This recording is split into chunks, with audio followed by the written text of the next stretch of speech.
जैसे क्या दिया है, Y square is equal to 3x है ना, 3x। ठीक है, ये किसके पैरेलल है, हमारा पैरेलल है x plus 2y is equal to 1। ठीक है,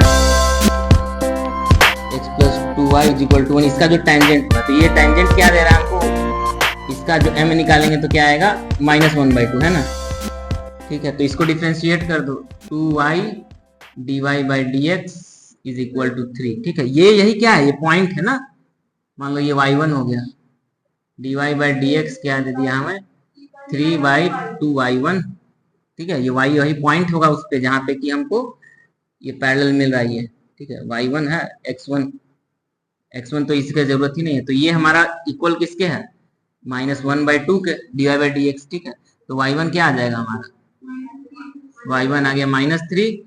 अब ये y1 -3 है तो x1 भी तो सेटिस्फाई करेगा ना इसको। ठीक है, तो y के जगह क्या डालेंगे, 9 इज इक्वल टू 3x1 ऐसे लिख सकते हैं, y1 square is equal to 3x1 हो जाएगा। तो यहाँ से क्या मिल जाएगा, 3। ठीक है, तो हमें p मिल गया, ये था p पॉइंट ना, p क्या आ गया हमारा 3, -3। ठीक है, वैसे ही q निकालने का कोशिश करो, अब क्या दिया उसके हिसाब से देखो, करो अब क्या दिया उसके हिसाब से देखो, परपेंडिकुलर है ना, तो इसका क्या स्लोप है हमारा, इसको मान लेते हैं m2 ले लिए, इस जाएगा तो 1 है ना, क्या है 1 है इसका स्लोप, है ना, लेकिन ये परपेंडिकुलर है।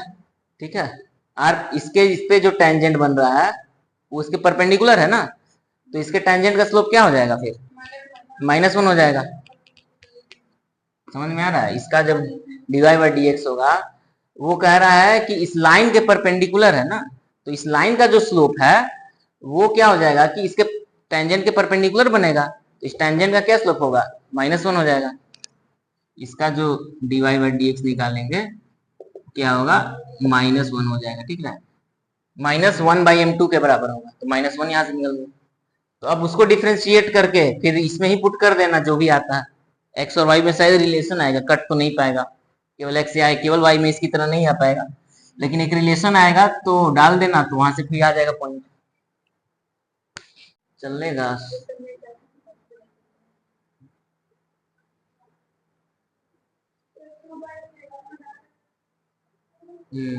2y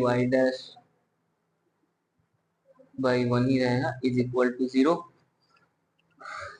इसको y1 x1 लिख दें अगर पॉइंट, तो क्या आएगा कि 2y1 y डैश जो है, y डैश मतलब dy/dx -2x1/4, मतलब इसको 2 कर दो, तो y डैश जो आ रहा है -x1/4y1, ये आ रहा है क्या, तो ये किसके इक्वल होगा, -1 के, ये इक्वल किसके होगा, -1 के। तो हमारा x1 y1 में कुछ रिलेशन आ गया कि x1 is equal to 4y1। ठीक है, अब यही रिलेशन इस इक्वेशन में डाल दो।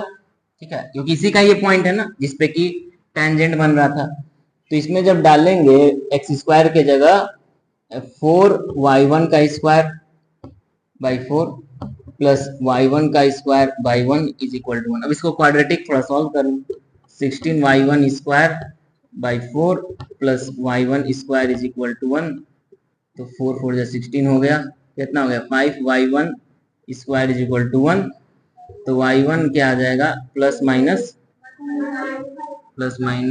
1/√5। अच्छा ये आ रहा है, तो x1 फिर बता दो क्या आ जाएगा, तो यहाँ से निकालेंगे तो x1 क्या देगा हमको, प्लस माइनस है ना 4/√5। 2 पॉइंट क्यों आ रहा है कि हमें 2 पॉइंट बोला भी है ना, दो जो लाइन है वो टेंजेंट है, जो कि दोनों ही जो टेंजेंट है वो इसके परपेंडिकुलर दिया है। ठीक है, तो हमें 2 पॉइंट्स आ गए, पी क्यू, पी नहीं क्यू आर है ना, एक क्यू मान लेते हैं, क्या होगा क्यू जब होगा प्लस जब आ रहा है तो प्लस ये भी दे रहा है ना, तो 4/√5 और और ये भी 1/√5, और आर फिर क्या होगा हमारा -4/√5 और 1/√5। ठीक है, 3 पॉइंट्स आ गए पी क्यू आर, तो अब एरिया निकाल दोगे क्या ट्रायंगल पी क्यू आर का, क्या है कैसे निकालते हैं 3 पॉइंट से, तो 1/2 इंटू p वाला डाल देते हैं, यहाँ क्या डालते हैं, x वाला पूरा डालते हैं ना, 3, ठीक है। दूसरा पॉइंट क्या है हमारा, 4/√5 डालना पड़ेगा और -4/√5, इधर में y डालो -3, 1/√5 -1/√5 111, ठीक है भाई। इसको सॉल्व करो, डिटर्मिनेंट ये लिख लिए होंगे ना, ये भी नहीं लिखे होंगे, ठीक है। डिटर्मिनेंट निकालो और आंसर बता दो।